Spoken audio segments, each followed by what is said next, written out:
The Caltharian research vessel Peaceful Dawn drifted silently through the void, its crystalline hull cracked and bleeding atmosphere into the vacuum of space. Commander Theta pressed her four-fingered hand against the communication console, her normally blue skin now pale with fear and exhaustion.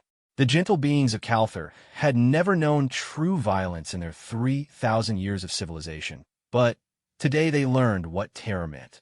Emergency broadcast on all frequencies, she whispered to her communications officer, Velaner. We need help. Any help. The distress signal pulsed outward from their dying ship, carrying with it the coordinates of their location in the outer rim of the galaxy. They had been conducting peaceful research on quantum fluctuations when the Nexari war fleet found them. The Nexari were an ancient race of conquerors who viewed all other species as either slaves or obstacles to be removed. Their philosophy was simple: submit or die. ZYX Theta remembered the moment the massive black ships emerged from hyperspace, their weapon arrays already charging. The Caltharians had tried to communicate, broadcasting messages of peace and scientific cooperation. The response had been immediate and devastating. Energy beams tore through their escort ships like paper, reducing crews of gentle researchers to cosmic dust in seconds. The signal is transmitting, Commander, Velaner reported, his voice shaking, broadcasting on emergency frequencies across 17 systems. Through the cracked viewport, ZYX Theta could see the Nexari dreadnought approaching slowly, like a predator savoring the final moments before delivering the killing blow. Its hull was covered in the trophies of conquered civilizations, armor plating welded from the remains of destroyed ships, each piece a monument to extinction. The Caltharians were pacifists by nature and by choice. Their society had evolved beyond warfare millennia ago, focusing instead on art, philosophy, and the gentle exploration of the universe's mysteries. They had no weapons aboard their research vessel, no shields designed to withstand military assault. They were scholars armed only with curiosity and goodwill. Sir, the sensor operator called out, her voice barely audible. The Nexari ship is powering up what appears to be a boarding array. They're planning to take prisoners. ZYX Theta closed her large, dark eyes. She knew what happened to prisoners of the Nexari.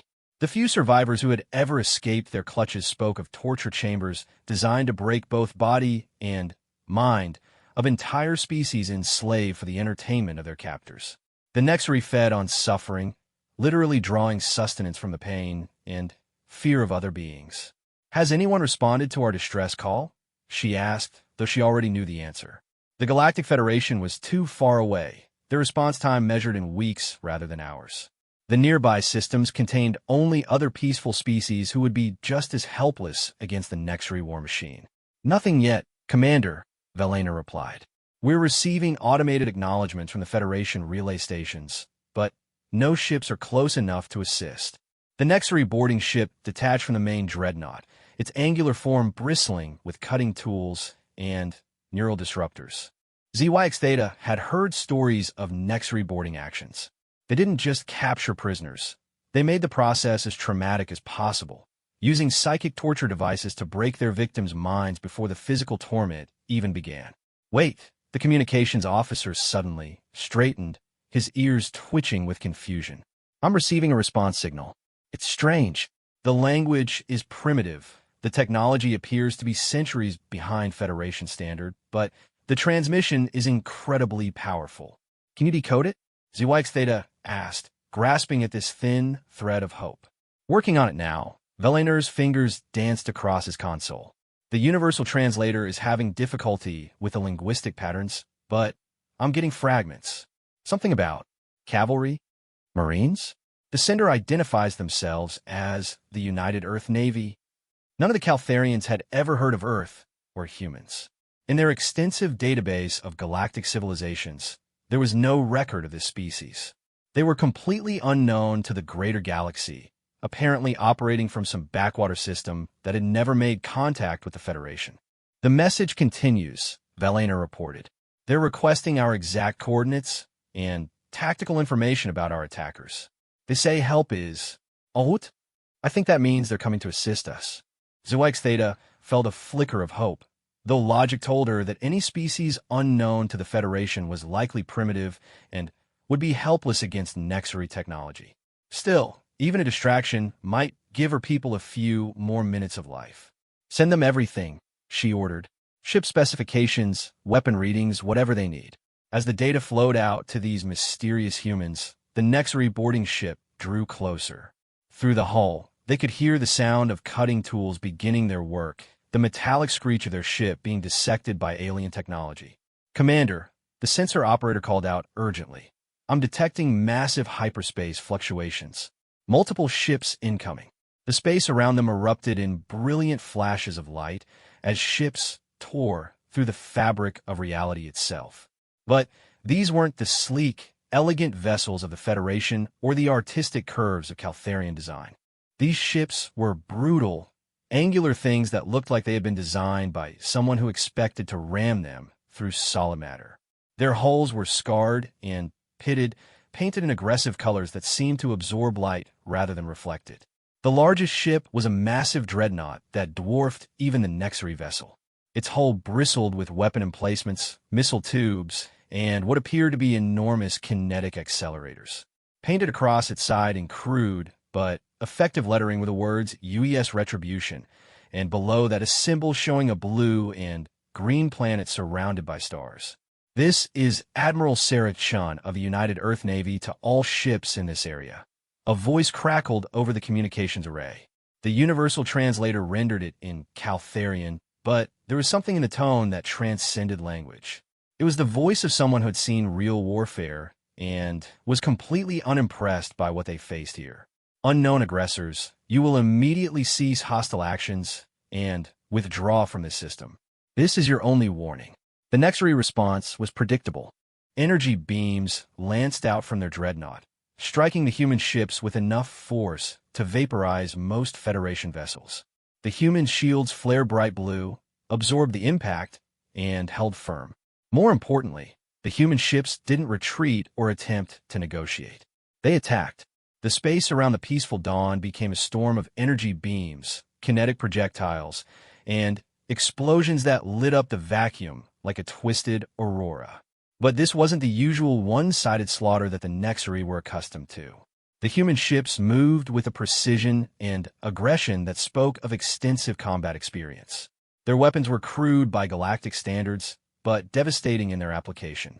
Zoics Theta watched in amazement as human fighters, tiny things that looked more like atmospheric aircraft than space vessels, swarmed around the Nexary ships like angry insects. They moved in perfect coordination, their pilots pulling maneuvers that should have been impossible without artificial gravity compensation that the humans clearly didn't possess. "By the eternal stars," Velaner whispered. "Are they actually winning?"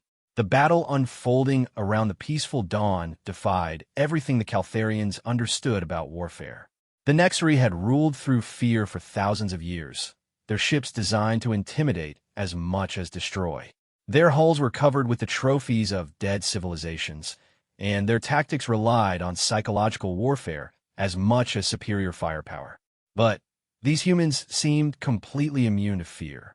"Admiral," came a voice over the human communications channel that the Caltharians were monitoring. "Nexary boarding ship has latched onto the civilian vessel. Hostile forces are cutting through their hull. Bravo Company, this is your moment." Admiral Chen's voice remained steady despite the chaos of battle around them. "I want those civilians extracted safely. Show these Nexary what happens when they pick on people who can't fight back." Zoics Theta felt the ship shudder as something heavy impacted their hull. But this wasn't the harsh cutting of Nexary tools. Through the hull, she could hear the distinctive whine of human machinery, and then, suddenly, a section of their wall simply vanished in a shower of sparks and molten metal. The figure that stepped through the breach was unlike anything in the Caltharians' extensive xenobiological database. The human was encased in powered armor that made them nearly twice their natural size, painted in deep blue and silver with insignia that meant nothing to the aliens, but somehow conveyed an unmistakable sense of competence and authority. "Civilians, we are United Earth Marines," the figure announced, its voice translated through their suits' external speakers. "We're here to get you out of harm's way. How many souls on board?" 23, The Wax Theta managed, still staring at this armored figure who had just casually cut through their hull with portable equipment. But the Nexari, they're already aboard the ship. They'll be coming through the forward compartments any moment. The human turned toward the direction she indicated, and she could hear other voices on their communications channel. Confirmed, we have 23 civilians.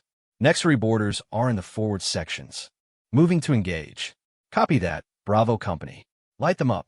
What followed was a symphony of violence that the peaceful Caltharians had never imagined possible. The Nexari boarding party consisted of 12 warriors, each one a veteran of countless conquests, armed with weapons that could slice through most known materials and protected by personal shields that had never been penetrated by Federation technology. The humans cut through them like farmers harvesting grain. The sound echoed through the ship's corridors as human weapons fired projectiles at velocities that turned the Nexari's advanced armor into confetti. The aliens' energy shields, designed to deflect particle beams and plasma bolts, were useless against simple metal slugs traveling at significant percentages of light speed. Nexari boarding party neutralized, came the report. Beginning civilian evacuation. More humans poured through the breach in their hull, but these ones weren't carrying weapons. Instead, they had medical equipment and what appeared to be portable life support systems. They moved with the same efficient precision as the Marines, but their focus was on helping rather than destroying. Ma'am, one of them addressed Wax Theta directly. I'm Corpsman Rodriguez. Are any of you people injured? We need to get you transferred to our ship before the Nexari decide to stop playing games and just blow you out of space. The transfer happened with a speed that left the Caltharians dizzy. One moment, they were aboard their dying research vessel, watching helplessly as an ancient enemy prepared to enslave them. The next, they were in the cargo bay of a human ship, surrounded by beings who had just saved their lives without hesitation or expectation of reward. The human ship was a revelation in itself. Where Federation vessels were designed with comfort and aesthetics in mind, and Caltharian ships focused on harmony with natural principles, human ships were built for function. Every surface was covered with handholds, every corridor wide enough for armored figures to move quickly, every component designed to be repaired or replaced under combat conditions. Welcome aboard the Determination. Admiral Chun greeted them personally, having apparently left the bridge in the middle of a space battle to check on refugees. She was a small woman by human standards, but she carried herself with an authority that reminded Wax Theta of her own military commanders from the old stories, back when Calthar had still needed warriors. Admiral, the battle, Wax Theta began, is well in hand, Chun replied with a slight smile. The Nexari are learning that there's a difference between bullying peaceful researchers and fighting someone who shoots back. Your people are safe now. Through the ship's internal communication system, they could hear updates from the ongoing battle. The Nexari dreadnought, which had seemed so terrifyingly powerful just minutes before, was being systematically dismantled by human weapons. The humans weren't just winning, they were dominating. How is this possible? Velaner asked, voicing the question they were all thinking. Our records show that the Nexari have conquered 47 star systems. Their technology is advanced, their warriors are experienced. How are you defeating them so easily? Admiral Chen's expression grew thoughtful. The thing about bullies, she said, is that they're not used to fighting people who hit back. The Nexari have spent centuries picking on civilizations that couldn't defend themselves. But humans, we've been fighting each other for our entire history. We know warfare like you know quantum mechanics. She gestured to a tactical display, showing the battle outside. The Nexari fleet, which had numbered 12 ships when the engagement began, was down to 7 and falling fast. Human fighters danced between their formations, exploiting weaknesses that the Nexari didn't even know they had. Your ships, Wax Theta observed, they're designed differently than anything in our databases. The Federation builds for efficiency, for elegance. But your vessels are built to fight and keep fighting. Chun finished. Humans have a saying, hope for the best, prepare for the worst. We've been preparing for war since we first looked up at the stars and wondered what else might be out there. The tactical display chimed as another Nexari ship went dark, its power core overloading from sustained human bombardment. The remaining enemy vessels were beginning to retreat, their formation breaking apart as captains who had never experienced defeat struggled to comprehend what was happening to them. "Admiral," came a voice from the bridge. "Nexary fleet is attempting to withdraw." "Orders." Chen looked at the Caltharian refugees, her expression hardening. "These people attacked civilians conducting peaceful research. Chase them down. I want every Nexary ship either captured or scrap metal. No one threatens innocence in human space and just walks away." "Human space?" ZYX Theta asked. "As of about 10 minutes ago," Chen replied, "this system is under human protection. We'll be establishing a patrol base here within a month. The Nexary won't be coming back." The sounds of battle continued for another hour, but the outcome was never in doubt. The human fleet hunted down the fleeing Nexary ships with a methodical precision that spoke of extensive experience in space combat. When it was over, 11 of the 12 enemy vessels had been either destroyed or captured. Only one ship escaped, and that only because the humans had deliberately allowed it to flee. "Why let one go?" ZYX Theta asked when she learned of this decision. "Because," Admiral Chan explained, "that ship is going to go back to Nexary space and tell them exactly what happened here. Word will spread. Other species who are suffering under Nexary oppression will hear that someone fought back and won. And the Nexary themselves will learn that their reign of terror has limits." Dr. Martinez, the ship's xenobiologist, was fascinated by the Caltharians and eager to learn about their peaceful civilization.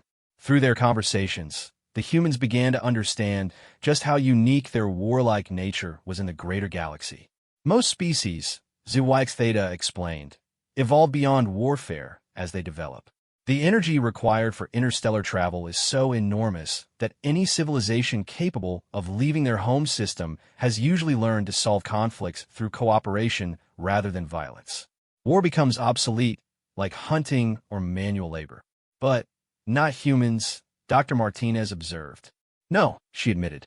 "Your species appears to have brought your conflicts with you to the stars. It should have been a weakness, a sign of an immature civilization. Instead, it has become your greatest strength against those who would prey on the peaceful majority." As the human fleet regrouped and began establishing the promised patrol base, the Caltharians found themselves witnessing something unprecedented in their recorded history. A species that chose to protect others not out of obligation or treaty requirements, but simply because it was the right thing to do. "What will happen to us now?"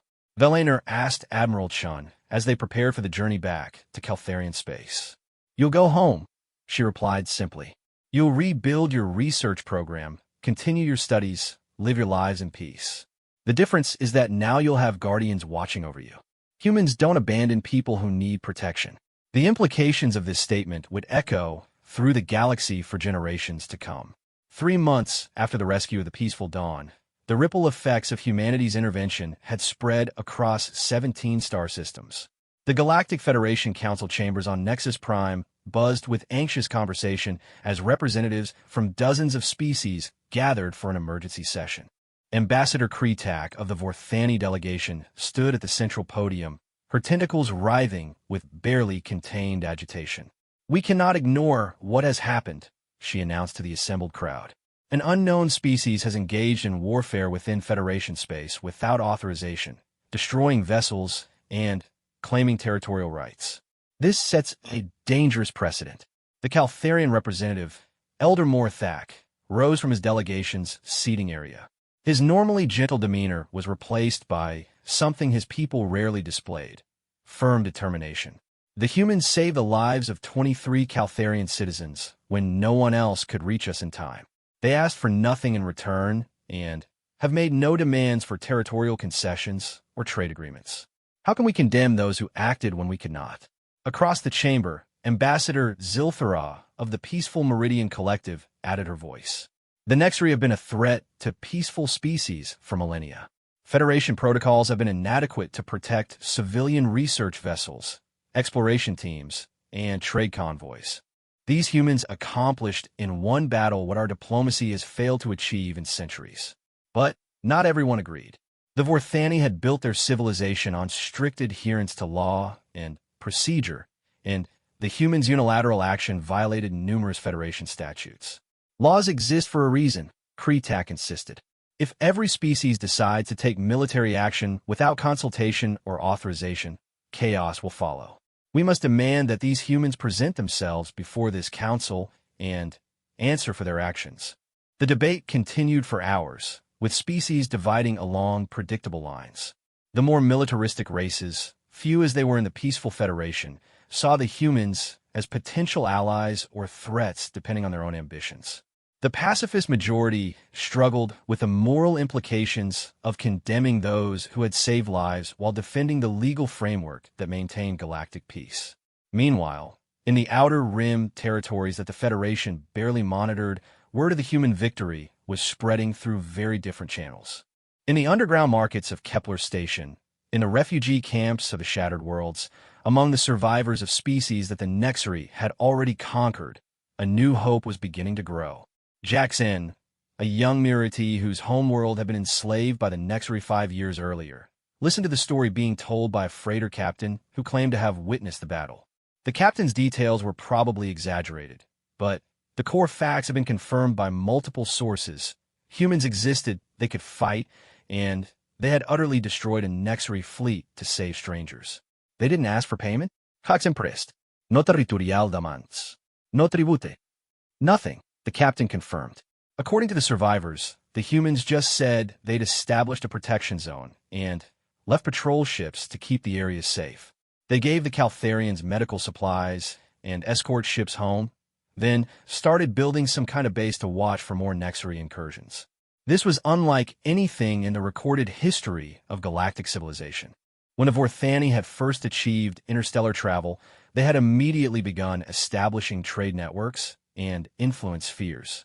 The ancient Nexari had started conquering systems within decades of leaving their homeworld. Every known species followed predictable patterns of expansion driven by resource needs, territorial instincts, or ideological imperatives. But humans apparently fought wars to protect strangers and then just left them alone. The implications of this were not lost on the enslaved populations of Nexari-controlled space. If these humans were real, if they were truly as powerful as the stories claimed, then perhaps liberation was possible. Secret communications began flowing through hidden networks, carrying coordinates and intelligence about Nexari military installations. If the humans wanted to fight the ancient oppressors, the slaves would give them every advantage possible. Captain Rexendra of the Nexari High Command was not having a good month. The sole survivor of the task force that had been annihilated by the humans, she had returned home to face the most difficult briefing of her military career. The Nexari Empire had not suffered a significant defeat in over 3 centuries, and the ruling council was struggling to process the reality of their first major loss. You claim, Supreme Commander Valthok spoke slowly, his scarred face reflecting centuries of successful conquest, that these humans destroyed 11 ships of the line with minimal losses? Yes, Supreme Commander, Rexandra replied, forcing herself to meet his gaze despite the shame that burned in her chest. Their weapons technology appears primitive, but their tactics and ship designs are optimized for combat in ways our intelligence never anticipated. They fight like, she searched for the right comparison, like creatures who expect to face extinction in every battle. And their demands? They made none, sir. No territorial claims, no tribute requirements, no surrender negotiations. They simply ordered us to leave and then enforced that order with overwhelming force. This was perhaps the most disturbing aspect of the entire encounter. Nexari psychology was built around dominance and submission. When they conquered a species, the relationship was clear. The strong ruled the weak. But humans had demonstrated superior strength and then refused to claim the rewards that should have followed. Supreme Commander, Military Intelligence Director Carthel interjected, our deep space monitoring stations have detected increased activity in 17 systems along our border. It appears these humans are establishing patrol routes and communication networks. They're not just protecting that one system, they're creating a defensive perimeter. Valthok's expression darkened. Against us?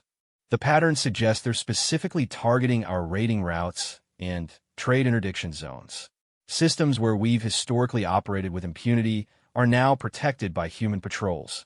The strategic implications were staggering. For millennia, the Nexari had maintained their empire through strategic pressure on weaker species.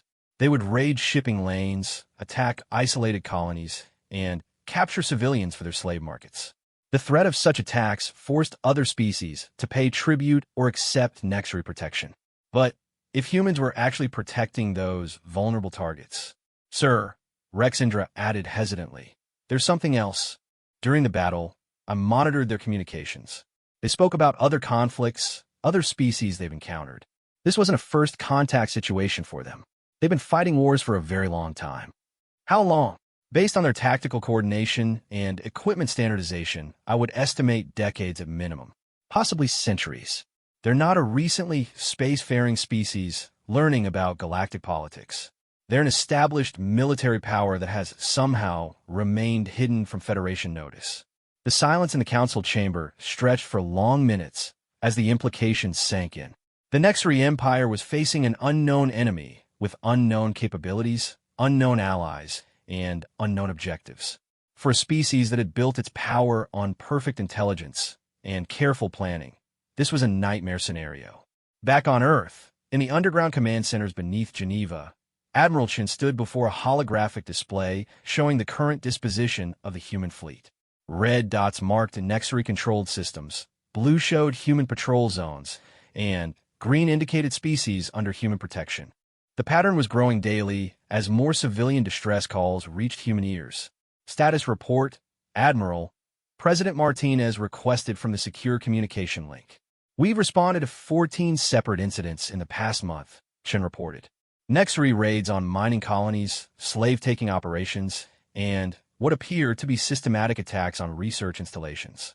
Each time we've intervened successfully, but the scope of the problem is much larger than we initially understood. How large? Conservative estimates suggest the Nexury control or influence nearly 100 star systems, with client species providing tribute and forced labor. They've built an empire based on preying on civilizations that can't defend themselves. The Galactic Federation appears to be either unable or unwilling to provide adequate protection. President Martinez frowned at the display. And now we're painting targets on our backs by interfering with their operations. Yes, sir. But there's something else you need to know. We're receiving communications from resistance groups within Nexury space. Enslaved populations, refugee communities, even some of their client species are reaching out to us. They want our help to overthrow Nexury rule. The president was quiet for a long moment. Admiral, when we first detected that distress call from the Caltharians, we made a simple humanitarian decision to help strangers in need. Are you telling me that decision has now evolved into a potential galactic war? I'm telling you, sir, that we've discovered a situation where millions of innocent beings are suffering under the rule of a species that maintains power through terror and violence. We have the capability to help them, and they're asking for our assistance. The question isn't whether we'll end up in a war with the Nexury. The question is whether we'll fight that war to protect others or wait for them to bring it to us. Chen paused, then added, there's one more thing, sir. Our xenobiology teams have been studying the species we've encountered. Every single one of them evolved beyond warfare as they developed advanced technology. They literally don't understand concepts like strategic deception, psychological warfare, or total conflict. We're not just more militarily capable than they expected. We're operating from a completely different conceptual framework, meaning we have advantages that go beyond technology or training. We understand war in ways that peaceful species cannot, and the Nexury understand only the kind of warfare that works against helpless victims. Neither side is prepared for the kind of fight that humans can bring to bear. As the conversation continued in the depths of Earth command structure, across the galaxy, the balance of power was shifting in ways that no one could have predicted. The age of Nexury dominance was ending, but what would replace it remained to be seen. The liberation of Kepler Prime began at 0400 Galactic Standard Time on a Tuesday. The Nexury had controlled the system for 8 years, using it as a processing center for slaves captured from weaker species. Over 2 million beings from 17 different civilizations were imprisoned in the massive orbital platforms, waiting to be shipped to various parts of the Nexury Empire. Commander Sarah Torres of the UES Relentless watched the tactical display as her task force dropped out of hyperspace at the system's edge. Intelligence provided by the underground resistance had given them detailed information about Nexury defenses, guard rotations, and the locations of civilian prisoners. What should have been an impossible rescue mission had become merely extraordinarily difficult. Signal from a determination, Commander, her communications officer reported. Admiral Chen sends her compliments and requests permission to begin the operation.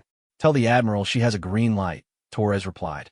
And remind all ships, minimum necessary force only.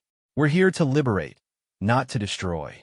The human fleet moved inward with a precision that would have impressed even the Vorthani military observers, had any been present to witness it. 3 heavy cruisers took positions to neutralize the system's defense platforms, while specialized assault ships moved toward the prison complexes. Fighter squadrons swept ahead, clearing sensor nets and communication relays with surgical strikes. The Nexari garrison had grown complacent over the years. Kepler Prime was deep within their territory, protected by multiple layers of patrol fleets and early warning systems. No enemy force had penetrated this far into Nexari space in living memory, and the local commanders had fallen into the comfortable routine of managing a secure facility rather than maintaining combat readiness. The first indication of trouble came when their long-range sensors simply went dark. The Nexari sensor officer, Subcommander Kralthex, initially assumed it was another technical malfunction. The aging equipment in this backwater assignment was constantly breaking down, and repair supplies were always delayed. Engineering, we've lost our perimeter sensors again, he called over the internal communication system. How long for repairs this time? The response that came back was not from engineering. This is Commander Torres of the United Earth Navy. Nexari vessels in the Kepler Prime system, you are ordered to stand down immediately and prepare to be boarded. Any resistance will be met with overwhelming force. Kralthex stared at his console in confusion. The universal translator was working properly, but the message made no sense. Earth was not in his database of Federation species, and no military force had the capability to penetrate this deep into Nexari territory undetected. Unknown vessel, you are in violation of Nexari sovereign space, he responded, following standard protocols. Identify yourself and state your business or prepare to be destroyed. The response was immediate and devastating. Energy beams lanced out from the darkness beyond sensor range, striking the orbital defense platforms with pinpoint accuracy. But these weren't the usual ship-killer weapons that the Nexari were familiar with. Instead, the beams surgically disabled shield generators, weapon systems, and communication arrays while leaving life support and structural integrity intact. Defense platforms are non-functional but not destroyed, his tactical officer reported, voice filled with disbelief. Whoever these humans are, they're deliberately avoiding casualties while eliminating our ability to resist. Through the chaos of the initial attack, Kralthex began to understand what they were facing. The attacking ships moved with the coordination of veteran units, their weapons demonstrated impossible accuracy, and their tactics showed a deep understanding of Nexari defensive doctrine. This wasn't a random raid or a Federation patrol that had strayed too far from home. This was a planned military operation executed by professionals. Subcommander, his communications officer called out urgently, I'm receiving signals from the prison platforms. The inmates are there organized, sir. This attack is coordinated with some kind of internal uprising. On prison platform 7, Jackson had been waiting for this moment for 3 months. The young Mirati had become an informal leader among the prisoners after word of human victories began spreading through the underground networks. When the coded signal finally came through, hidden in what appeared to be routine supply manifests, he was ready. Now, he whispered to the others in his cell block. Remember, disable the guards, but don't kill unless you have no choice. The humans want this liberation to be clean. The prisoners moved with surprising coordination for beings who were supposedly broken and defeated. Years of careful planning and secret communication had prepared them for this moment. Guard stations were overwhelmed, security doors were opened from within, and weapon lockers were captured before the Nexari could mount an effective response. But the most important part of the plan wasn't the violence. It was the protection of the younger prisoners and the medically fragile who couldn't participate in the fighting. The humans had been very specific in their instructions. The liberation had to save everyone, not just those capable of fighting back. Commander Torres watched the tactical display as the operation unfolded exactly according to plan. Human Marines were boarding the prison platforms now, but they were finding most of their work already done by the prisoners themselves. Nexury guards were surrendering or fleeing, and the various alien species were working together to secure their own freedom. "Ma'am," her intelligence officer reported, "we're receiving surrender signals from the Nexury fleet elements and system. 3 destroyers and a heavy cruiser are requesting terms." "Standard terms," Torres replied. "Crews will be transferred to minimum security detention pending repatriation to Nexury space. Ships will be examined for intelligence value and then either returned or destroyed, depending on their condition." This was another aspect of human warfare that other species found difficult to understand.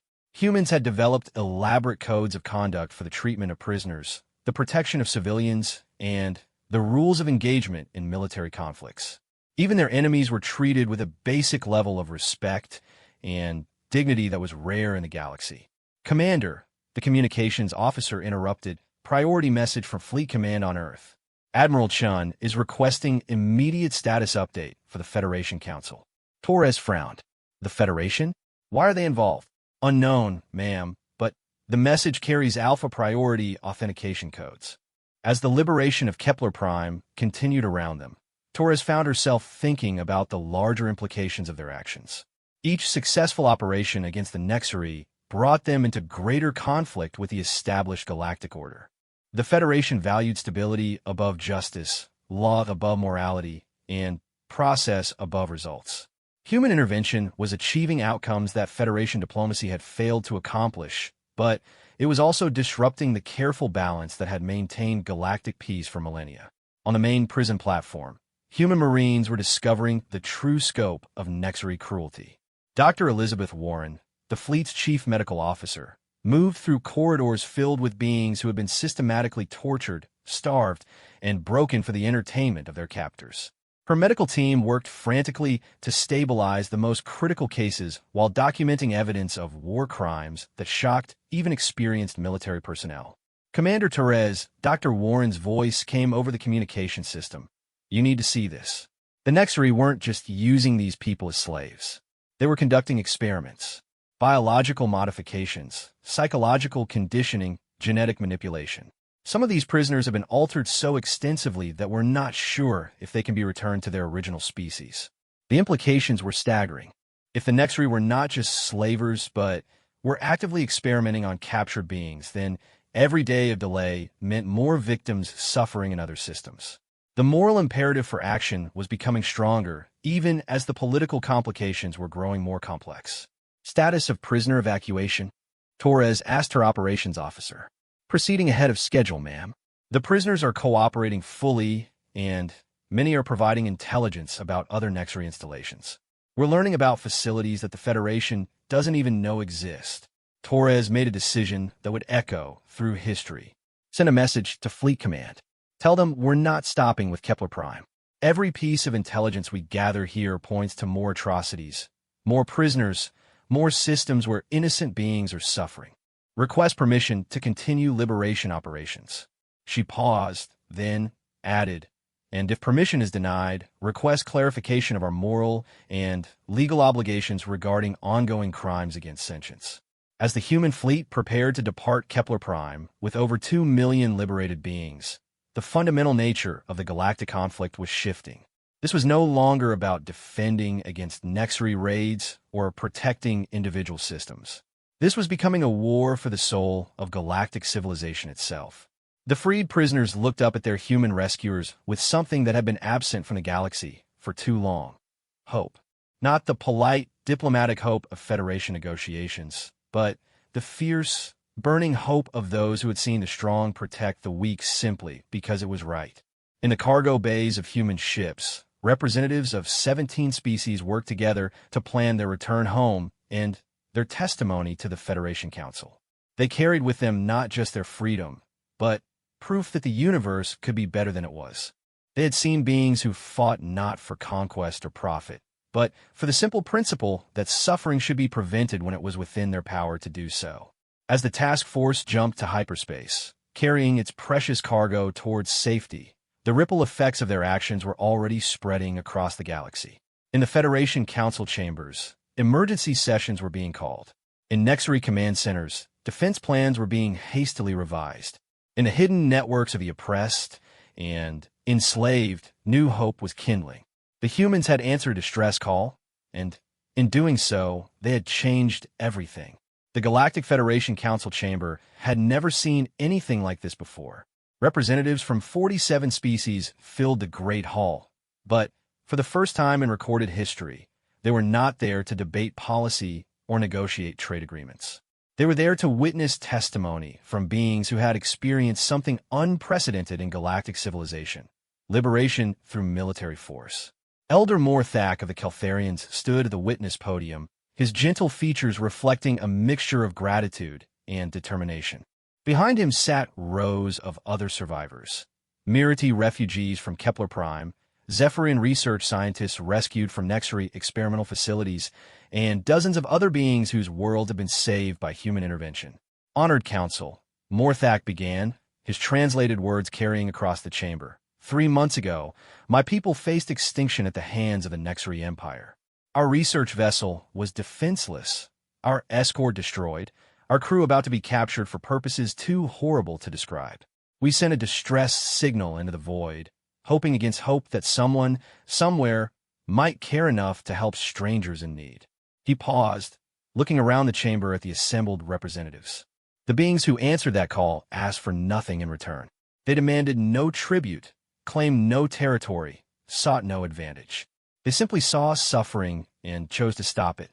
They saved 23 Keltharian lives, and in doing so, they changed the fundamental nature of what we thought possible in this galaxy. Ambassador Kretak of the Vorthani rose from her delegation's seating. While we all appreciate the rescue of innocent lives, we cannot ignore the broader implications of unilateral military action. These humans have violated dozens of Federation statutes regarding warfare, territorial sovereignty, and conflict resolution.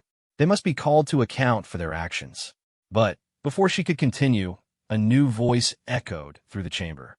The United Earth Navy accepts full responsibility for its actions and stands ready to answer any questions this council may have. Every head in the chamber turned toward the entrance as Admiral Sarah Chun strode down the central aisle, flanked by 2 junior officers. She wore a simple blue uniform marked only with her rank insignia and the emblem of Earth, a blue and green world surrounded by stars. Behind her walked Dr. Martinez, carrying a datapad filled with evidence that would reshape the Council's understanding of galactic affairs. Admiral Chun, Council Speaker Aelthera acknowledged formally. This Council recognizes your presence.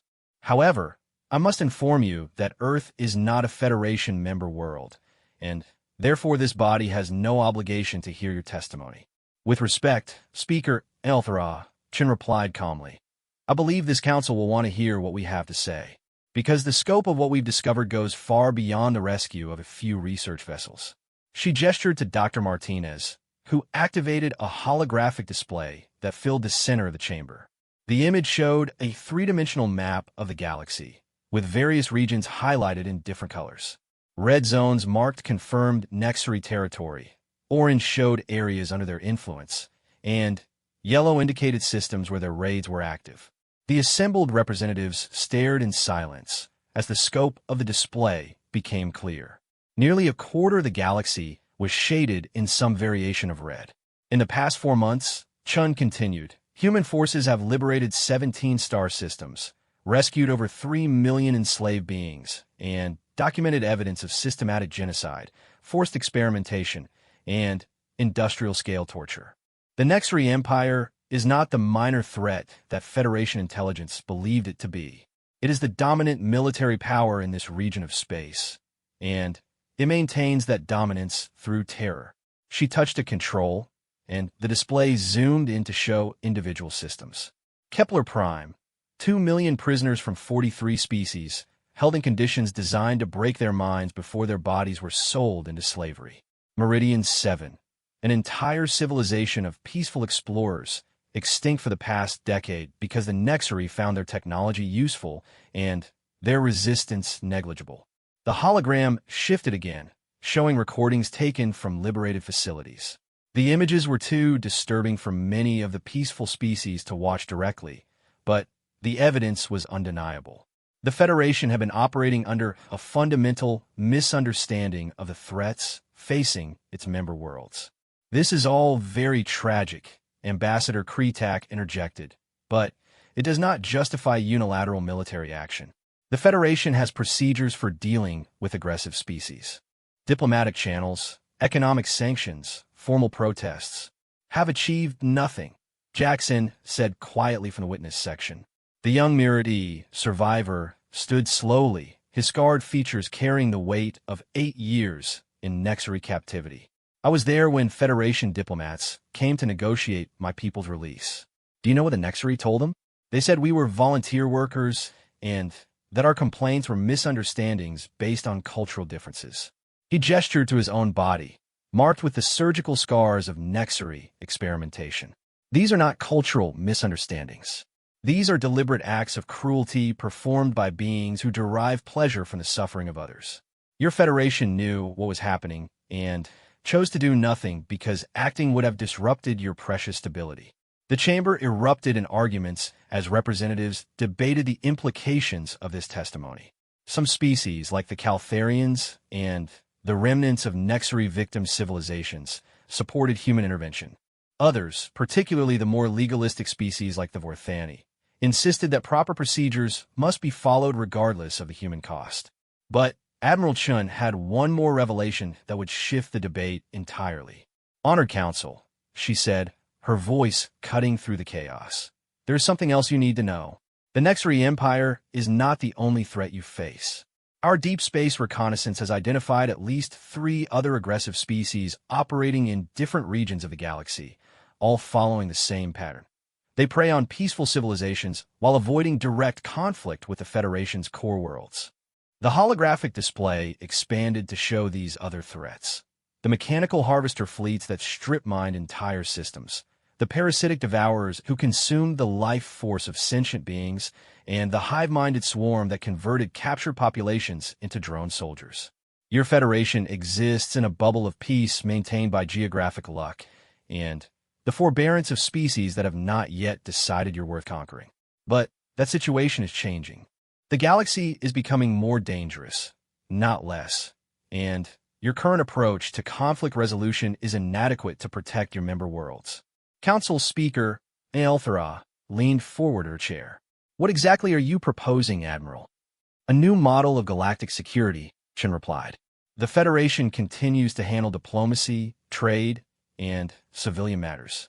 But military threats are handled by those who understand warfare. Humans are willing to serve as the galaxy's protectors, asking only for the resources necessary to maintain our fleets and the political support to act when innocent lives are at stake." The implications of this proposal rippled through the chamber like shock waves. The peaceful species of the Federation had built their civilization on the principle that warfare was an obsolete solution to modern problems. But the evidence before them suggested that their philosophy only worked when everyone agreed to abide by it. "This is unprecedented," Ambassador Kretak protested. "You're asking us to legitimize what amounts to a military dictatorship." "No, Chinkarektiv. We're offering to be the galaxy's guardians, not its rulers. Humans have no interest in governing other species or claiming territory for ourselves. We simply want to ensure that beings like Jackson and Elder Morthak can live their lives in peace without fear of predators." Elder Morthak stood again, his voice carrying new strength. "The Federation has spent centuries debating how to handle threats like the Nexari. In 4 months, these humans have actually solved the problem. They liberated our people, freed millions of slaves, and dismantled an empire of cruelty.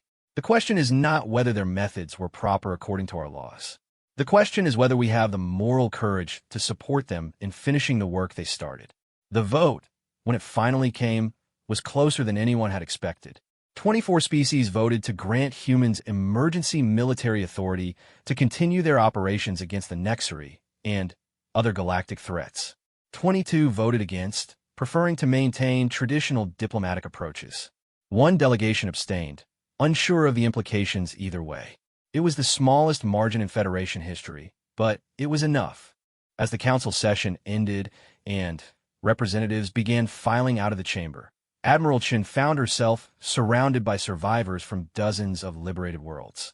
They came from species she had never heard of, bore scars from torture she could barely imagine, but they all shared the same expression of hope that she had first seen on the face of Commander Zwax Theta.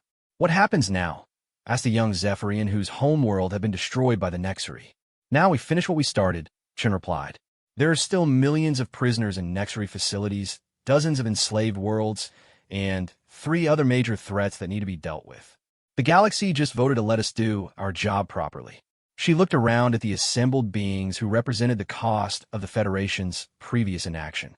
"We're going to make sure that no one else has to suffer what you've endured. That's a promise from the human race to every peaceful species in this galaxy." As news of the Federation vote spread across human space, fleet yards worked around the clock to expand the navy that had become the galaxy's shield. New recruits enlisted not for conquest or glory, but for the chance to be part of something unprecedented in galactic history, a military force dedicated to protecting others. The age of human guardianship had begun, and the galaxy would never be the same. On Earth, children looked up at the stars and dreamed not of exploration or trade, but of becoming the defenders of beings they would never meet, protectors of worlds they would never see, guardians of a peace they would never personally enjoy. The humans had answered a distress call from strangers, and in doing so, they had discovered their true purpose in the cosmos: to be the strong who protect the weak, the warriors who fight so others can live in peace, the guardians who stand watch over the gentle civilizations of a vast and dangerous galaxy. It was a responsibility they accepted without hesitation, because it was simply the right thing to do.